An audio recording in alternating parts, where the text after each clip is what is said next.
తర్వాత ఒకళ్ళండి రా అంతేనా? అంతే సార్.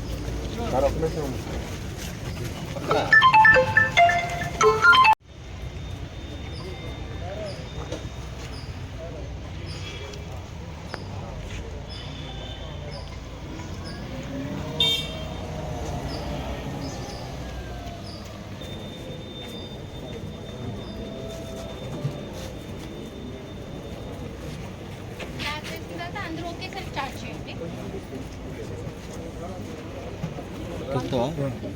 వీడియో ఆంధ్రప్రదేశ్ ప్రభుత్వం 10 సూత్రాల ద్వారా 2047 నాటికి ఒక ఆంధ్రప్రదేశ్ని స్వర్ణాంధ్రప్రదేశ్గా తీర్చిదిద్దే సంకల్పం చేసుకున్నమాట అందరికీ తెలిసింది. ఈ 10 సూత్రాల్లో ఒక కీలకమైన సూత్రం స్వచ్ఛాంధ్ర. దీంట్లో భాగంగా మన ప్రతి పల్లెటూరులో కూడాను ఈ వ్యర్థాల నిర్వహణ కోసం ఒక ప్రణాళికబద్ధంగా ముందుకు వెళ్తున్నాము.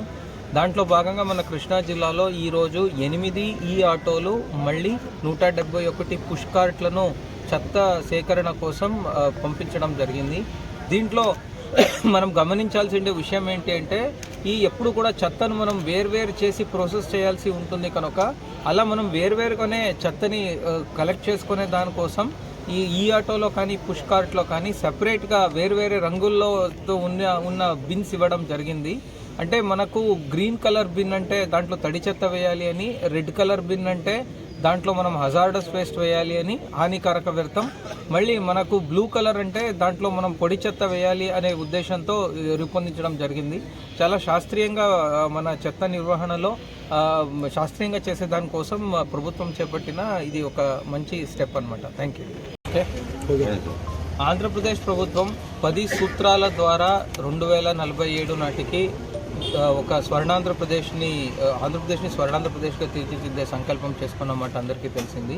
ఈ 10 సూత్రాల్లో ఒక కీలకమైన సూత్రం స్వచ్ఛాంధ్ర.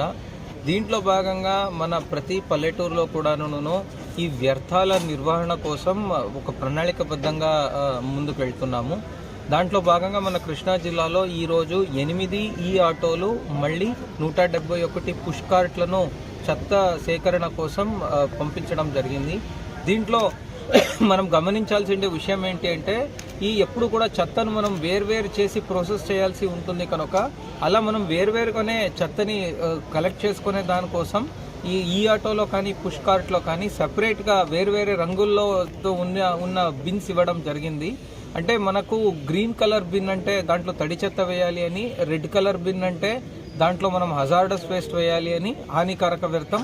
మళ్ళీ మనకు బ్లూ కలర్ అంటే దాంట్లో మనం పొడి చెత్త వేయాలి అనే ఉద్దేశంతో రూపొందించడం జరిగింది. చాలా శాస్త్రీయంగా మన చెత్త నిర్వహణలో శాస్త్రీయంగా చేసే దానికోసం ప్రభుత్వం చేపట్టిన ఇది ఒక మంచి స్టెప్ అన్నమాట. Thank you.